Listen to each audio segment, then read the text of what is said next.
Katakuri is the perfect example of how to write an overpowered antagonist, and it's not just because he's essentially made of food, therefore being the fated bane of Luffy's existence, and the fact that he's a walking talking pastry probably doesn't help with the constant reminders to Ace and Donut Maker. But the fight of Luffy versus Katakuri encapsulates everything that makes One Piece so great, because this battle was never about strength, it was about ideology, and from an objective standpoint, it was actually an unnecessary conflict for Luffy to partake in. In every one of his previous battles, Luffy had a legitimate reason for fighting the major villains of each respective arc. Crocodile was terrorizing Alabasta, Doflamingo to Dressrosa, and even someone like Lucci, who represents the sinister nature of the Marines. Each time Luffy picks a fight, it's on behalf of someone else, and that's why Whole Cake Island is a very different arc, because it was just supposed to be a rescue mission to get Sanji and back out. And once they messed up Big Mom's tea party, they were going to make like My Dad and Getting Milk. But despite this, Luffy chose to engage Katakuri, and even when he had the option of departing, he refused, making this the first and only fight in One Piece where Luffy is fighting the antagonist for himself and only himself. As Luffy constantly fights for his dreams, an antagonist like Katakuri is an immovable object that he had to overcome by any means necessary. This is Luffy's most important conflict because it was his duty as a captain to win this battle. Because how could he ever take down a Yonko, conquer the seas, and become the king of the pirates if he's afraid to take down a mere commander? And this leads into Katakuri's perspective, whose only motivation for fighting Luffy is to maintain his persona as Big Mom's enforcer. He has a job to carry out, and he makes it abundantly clear that he's not going to underestimate Luffy. And interestingly, the only other person to ever share this sentiment was actually Akainu. Katakuri has advanced observation haki, so objectively, he can intuit things others cannot. And when he saw Luffy, despite his countless flaws, he saw an unstoppable force that he needed to defeat. Now, this image of Katakuri we've been presented with is this literal god amongst men, a man so great that not once has he ever lied on his back. Everything is below him, so he looks down on the earth, and he's personified as superhuman, constantly wearing a scarf, keeping his composure as his family regards him as an undeniable stoic badass. And Luffy, in every facet of his physical being, was weaker than Katakuri.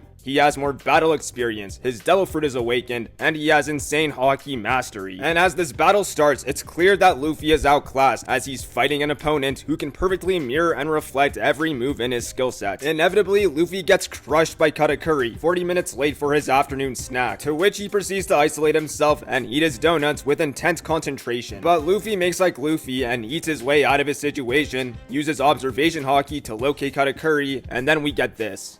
A forbidden sweet always knocks me off my feet. Donuts. My guy got caught lacking. Now, I love this moment because this character we've been built up to believe is this Gojo level force of nature is just a regular guy who likes to eat and relax. But it's the disconnect between how others perceive him and his true self that has Katakuri stuck, unable to express who he actually is. Katakuri can't even be comfortable with himself without fearing that his reputation will be destroyed, which is why he eviscerates everyone who witnesses flaws and doubles down on the Luffy extermination. But something strange begins to happen. Luffy begins to fight and grow. The gap between him and Katakuri starts to close, and Luffy vows to surpass him at all costs. The mirror world is the perfect setting for this battle because Luffy and Katakuri are reflections of one another, two sides of the same pirate coin. Furthermore, Katakuri is very different from every other major villain in One Piece because by all accounts, he's actually a pretty decent person, despite the fact that he pretty much murdered 3 people. But they caught him lacking, so I can't really blame him. Katakuri genuinely loves and cares for his family. He's a person that values honor, and he's quite considerate and empathetic. And then he sees Luffy, proving his duty as a captain, valuing his friends like family, and he's unrelenting and unshakable in the face of this adversity. And no matter how many times he shamelessly falls down, he always stands back up as Luffy starts seeing the same future as Katakuri, and Katakuri can tangibly see Luffy's growth throughout the battle, where they stake their dreams and ambitions on the line. So when this happens,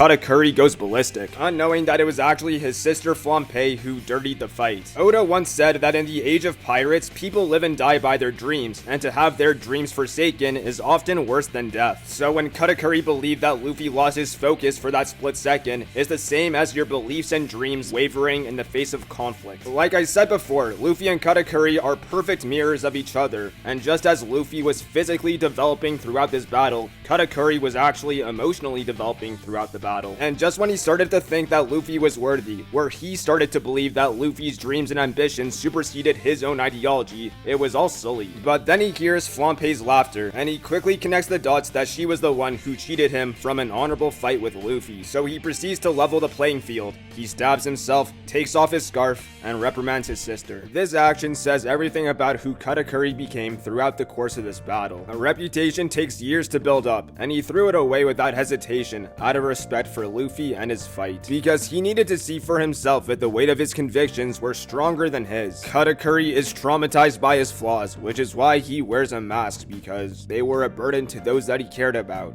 and he has to maintain this reputation as this stronger older brother to protect those that he loves. But Luffy wears his heart on his sleeve. He knows his weaknesses, and he accepts who he is. He knows himself. And his crewmates not only accept him, they make up for his shortcomings. For Katakuri, he never had the option to show his weaknesses, but through Luffy's actions, he liberates his heart. And eventually, after hours of fighting, the alleged god amongst men stumbles. He looks at Luffy and asks him if he'll come back someday and topple Big Mom. And Luffy says, "Of course I will. I'm the man who will become the king of the pirates." And then Katakuri bows his head and says, "You're looking pretty far into the future." And losing the will to fight, he falls on his back. What I love about this moment is that Luffy didn't physically dominate Katakuri, but ideologically. In the Battle of Wills, Luffy was the victor, and Katakuri changed for the better. Katakuri is my favorite character in One Piece, and this is my favorite fight in anime because of everything surrounding the fight. Luffy proves his duty as a captain, and Katakuri is freed from his burdens. This is a fight between someone who never falls down and another who always gets back up, an immovable object versus an unstoppable force.